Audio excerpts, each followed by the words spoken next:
Gold, trusted gold buyers. మీరు తాకట్టు పెట్టిన బంగారాన్ని విడిపించి ఈ రోజు ఉన్న మార్కెట్ ధరకు కొనబడను. అండ్ సార్, ఇది నిజంగా నేను విన్నది నిజమో కాదో తెలియదు. దాన్ని బట్టి మీరే కన్ఫర్మేషన్ ఇవ్వాలి. ఒక్కడు తర్వాతో అర్జున్ తర్వాతో తెలియదు, కానీ జూనియర్ ఎన్టీఆర్ గారితో మీరు ఒక సినిమా చేయాలి, కథా చర్చలు నడిచినాయి, ఆల్మోస్ట్ ఫైనలైజెస్లో వర్కౌట్ అవ్వలేదు అని తెలిసింది. ఏ సినిమా సార్ అది, ఎందుకు అయిపోయింది? అంటే సినిమా లేదు, సినిమా లేనప్పుడు ఏ సినిమాని ఎలా అంటాం? అది అయితే నిజం. ఒకటి చేయాలని అనుకున్నాం. జైబేరి కిషోర్ గారు ప్రొడ్యూసరు, సైనికుడు ముందు అనుకుంటాను. సో అది ఆల్మోస్ట్ ఒక 6 months ట్రావెల్ అయ్యాం, బట్ వర్కౌట్ అవ్వలేదు. కథ కూడా అంతగా వర్కౌట్ అవ్వలేదు, ఇద్దరికి సాటిస్ఫై అనిపించలేదు కథ. సో తర్వాత మళ్ళీ ఎప్పుడైనా చేద్దాంలే అని చెప్పి బ్రేక్ ఇచ్చాం, అంతే. తర్వాత ఎప్పుడు ట్రై చేయలేదు సార్? ఇంకా తర్వాత నేను కూడా అంటే ఎప్పుడైనా కూడా మనకి కథ వాళ్ళ కోసం తయారు చేయకూడదు. కథగా పుట్టి ఆ కథగా వాళ్ళు సరిపోతారంటేనే అవి మెటీరియలైజ్ కూడా అవుతాయి. చాలా చాలా కరెక్ట్. అందుకని అలాగా తర్వాత నాకేం తగలలేదు.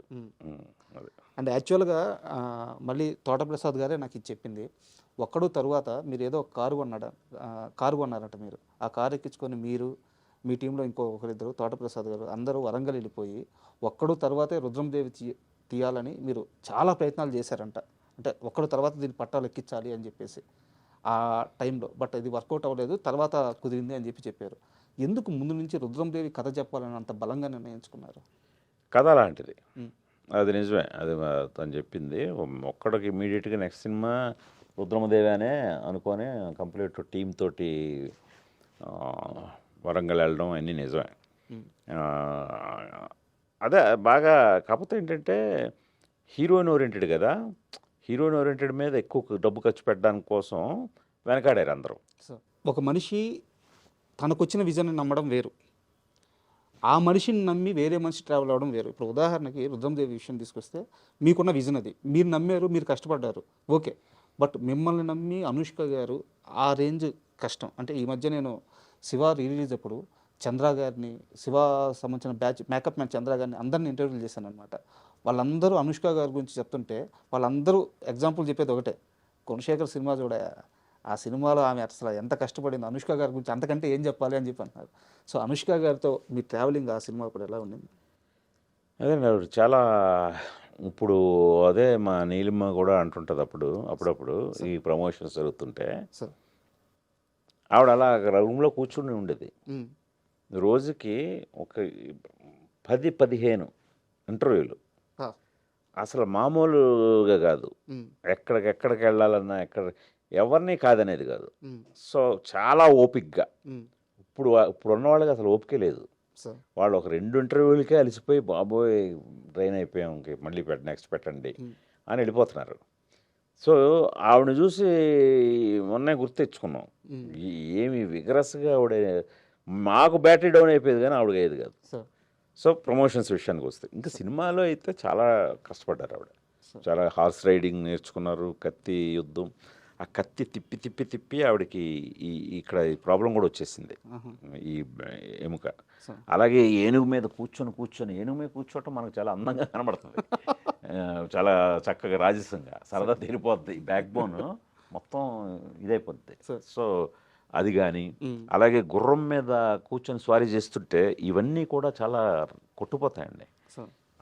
అలాంటిది మనకి వారియర్ క్వీన్ అని మనం ఊహించేసి ఏదో షూటింగ్ చేసేస్తాం, కానీ చాలా కష్టం ఆ క్యారెక్టర్ని చేయటం. ఆవిడ అంత కష్టపడ్డారు ఆవిడ. అది నిజంగానే ఇంకొక హీరోయిన్ అయితే సగంలోనే దండం పెట్టిస్తుండేవారు, బాబోయ్ మామూలు కాదు, మీరు డూపుతో తీసుకోండి. సార్ నా దగ్గర ఒక సీరియస్ క్వశ్చన్ ఉంది, మీరు చెప్పగలిగితే చెప్పండి, స్కిప్ చేద్దామని స్కిప్ చేసేద్దాం. మన కథ, మనకు తెలియాల్సిన కథ, మన చరిత్ర, రుద్రమదేవి కథ మీరు భుజాలకు ఎత్తుకున్నప్పుడు, షూటింగ్ నడిపిస్తున్నప్పుడు గుణశేఖర్ అయిపోయాడు, గుణశేఖర్ ఇంక ఇండస్ట్రీ వదిలి వెళ్ళిపోతాడు, గుణశేఖర్కి పిచ్చి బట్టి ఈ సినిమాని ఎత్తుకెక్కున్నాడు, ఇవన్నీ ఇండస్ట్రీలో నడిచినాయి, మీరు విన్నారు, మీ దాకా వచ్చినాయి. వాటన్నిటిని దాటుకొని ముందుకెళ్ళే మొండి ధైర్యం ఎందుకు వచ్చింది? కదా రుద్రమదేవి అనే చరిత్ర ఎంత ఇన్స్పైరింగ్ ఉంది. మరి ఈ రోజున ఆ సినిమా నేను నిర్మాతను కాబట్టి టేబుల్ ప్రాఫిట్ మిగలలేదు, కానీ ఇంకో నిర్మాత అయితే టేబుల్ ప్రాఫిట్ మిగిలేది. Sure. మరి ఆ రోజున నాకు బినామీలు కూడా ఎవరు లేరు, నేను ఒక్కడే సోల్ ప్రొడ్యూసర్లు. సో అలాంటిది రిలీజ్ టైంకి no loss no profit, break ఈవెన్లో రిలీజ్ అయింది. సార్ అది దాన్ని మించిన సక్సెస్ ఏముంది? ఆ సక్సెస్ని ఏం తెచ్చిపెట్టింది? రుద్రమదేవి కథ, అనుష్క, మా అందరి శ్రమ. సో ఇది నమ్మాను నేను. ఇది ముందు నుంచి చూశాను. ఇది ముందు నుంచి చూశాను కాబట్టే నేను అనుకున్న రిజల్ట్ సాధించాను. నాకు మీరు అన్నట్టు కరెక్టే, చాలామంది చాలా రకాలుగా కమెంట్లు చేస్తారు. ఆ కమెంట్లు చేసేవాళ్ళని కూడా మనమేం తిట్టుకోని అవసరం లేదు. అవతల వాళ్ళ స్థానంలో ఉంటే నేను కూడా తిట్టుకునేవాడిని వాళ్ళని, ఏం పిచ్చా ఏంటి ఈ సినిమా అని చెప్పి. బట్ అది చేసేవాడికి తెలుస్తుంది. అంటే నేను కరెక్టో కాదో తెలీదు, మధ్యలో మీ అంటే ఆ నమ్మకం లేక కొంత మీ టీంలో నుంచి కూడా కొంతమంది బయటకు వెళ్ళిపోయారు. ఆ లాంగ్ టర్మ్లో అయితే జనరల్గా జరుగుతుంటాయి సార్. అది మనం దాన్ని ప్రత్యేకంగా టీంలోంచి వెళ్ళిపోయారు అనే మాట వాడవసరం లేదు. ఎందుకంటే డ్యూరేషన్ ఎక్కువ కదా. అవును. ప్రాజెక్ట్ డ్యూరేషన్ కదా. మీకు ఏ హిస్టారికల్ ఇలాంటివి తీసుకున్నా స్టార్టింగ్ ఉన్నప్పుడు టీము ఎండకుండరు. ఎందుకంటే వాళ్ళకి వేరే కమిట్మెంట్స్ ఉంటాయి, వేరే సినిమాలు. మనం కూడా ఇది అనుకున్న ప్లాన్లో అయిపోతే ఉంటారు పాపం. అంత కథ చెప్పడం కష్టం కదా. సో అందుకని ఒక 1 year రన్ మొదలెడతాం, అది 2-3 years పట్టేసరికి సహజంగా వెళ్ళిపోతారు కదా. ఆ మొత్తం ప్రాసెస్లో మిమ్మల్ని డబ్బులు పక్కన పెట్టేసి, తన డేట్స్ కానీ ఇవన్నీ కూడా పక్కన పెట్టేసి, నీ వెనక నేను ఉంటాను గుణ అని చెప్పిన వ్యక్తి అల్లు అర్జున్. అవును. ఆయన సినిమాకి రెమ్యునరేషన్ కూడా ఏదో తీసుకోలేదని విన్నాను, నిజమేనా సార్? అంటే రెమ్యునరేషన్లు ఇవన్నీ సెకండరీ ఆయనకి. ఆయన ఆ టైంకి రేసుగుర్రం సక్సెస్లో ఉన్నాడు ఆయన వచ్చి నేను చేస్తానన్నది చాలా గొప్ప విషయం సార్. అది ఎన్ని కోట్లతో కొలగలం, అది వెలకట్టలేదు. నిజమే సార్, డబ్బులతో మాట్లాడకూడదు. సో అలాగా అది కేవలం నా మీద రెస్పెక్టే కాదు, చరిత్ర మీద రెస్పెక్ట్ అతనికి. అతను ఒకడు చాలా గొప్పగా మన సంస్కృతిని కానీ మన సాంప్రదాయాలను కానీ చాలా గౌరవిస్తాడు. దానికి ఎగ్జాంపులే అతని పేరెంటింగ్ చాలా గొప్పగా ఉంటుంది. నేను శాకుంతలం టైంలో షేర్ చేసుకున్నాను. అల్లు అర్హపాపని పెంచిన విధానం, ఆ పాపకు ఒక్క ఇంగ్లీష్ పదం రాదండి, అంత స్వచ్ఛమైన తెలుగులో మాట్లాడుతుంది. స్వచ్ఛమైన తెలుగులో. ఈ రోజుల్లో ఎక్కడైనా విన్నారా? కష్టం సార్. అది బన్నీను స్నేహ గారి పెంపకం అలా ఉంటుంది. ఆ పాప వెరీ వెల్ డిసిప్లిన్డ్. పద్యాలు ఏం చెప్తుంటారు సార్ స్టేజ్ మీద కానీ. సో అలాగా చరిత్ర మీద కూడా ఉన్న రెస్పెక్ట్ తోటి వచ్చి గౌనగాన రెడీ చేశాడు. సూపర్. అండ్ ఇంటర్వ్యూకి వస్తున్నానంటే మీ ఏడీలో ఒక ఏడీతో మాట్లాడా, మీరు పేరు అడగొద్దు, వాళ్ళకి షెంటింగ్ పడిపోద్ది నాకు తెలుసు. ఏం సార్ అసలు నిద్రపోవట్లేదు అంటే మీరు? నిద్రపోవడం అనేది చాలా తక్కువ అంటే నిద్రపోవడం. అవును, మామూలుగా అయితేనే చాలా తక్కువ.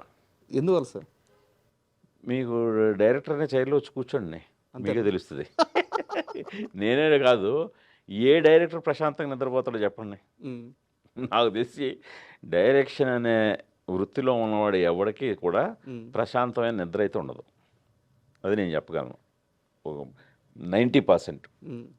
అది అందువల్ల ఇది నా ఒక్కడే ఇదే కాదు, డైరెక్షన్ అనేది అంత బాధ్యతతో కూడుకున్న వ్యవహారం.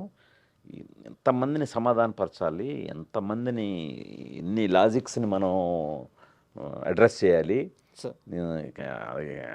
అదొక పెద్ద యజ్ఞం అండి మీకు.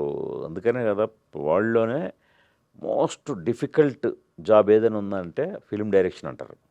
అది నిజం. ఏడీస్కి ఒక టైం చెప్తారంట, యూనిట్కి ఒక టైం చెప్తారంట, వాళ్ళందరికంటే ముందే వెళ్ళి కూర్చుంటారంట. ఇది కొత్తగా ఈ సినిమా చేయట్లేదు సార్. మొదటి నుంచి నాకు మా ఇంట్లో అందరికి కూడా టైం డిసిప్లిన్ చాలా ఎక్కువ. ఎందుకంటే ఇప్పుడు 7 గంటల కాల్ షీట్ అంటే నేను వీలైతే 6:30కే ఉంటాను. నేను 6:30కే ఉండి అక్కడ అన్ని అరేంజ్మెంట్స్ చూడటమే కాకుండా అక్కడ ఏమైనా ఇంకా బెటర్మెంట్ చేయొచ్చా. సో ఎందుకంటే నాకు ఒక షార్ట్ ఎక్స్పోజ్ అయిందంటే భయం అండి. ఆ షార్ట్ ఎక్స్పోజ్ అవ్వడానికి ముందే ఏదైనా చేయగలం మనం. వన్స్ ఎక్స్పోజ్డ్ అంటే అది శాసనం, అంతే, దాన్ని మార్చలేం. అందుకని ఆ పెయిన్స్ టేకింగ్ అంతా పడుతుంటాను నేను. అది. And for more videos, please subscribe to iDream. Please subscribe to iDream. Please subscribe iDream. And please subscribe to iDream. For more videos, subscribe to iDream. Please like, share, and subscribe to the channel. Congratulations, iDream. Subscribe to iDream.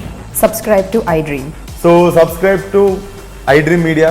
iDream team అందరికి huge congratulations. Please subscribe iDream Media. Please subscribe to iDream. Subscribe iDream. Please subscribe to iDream. iDream అంటే నా కళల ఛానల్ను subscribe చేసుకున్న నోరు తిరుగుతలేదు, మీరైతే గంట గుర్తు కొట్టండి. For more such videos, please subscribe to iDream. Subscribe to iDream. Please subscribe to iDream. Please subscribe iDream Media. Please do subscribe to iDream. Please subscribe to iDream Media. For best entertainment and information, please subscribe iDream. And don't forget to subscribe to iDream.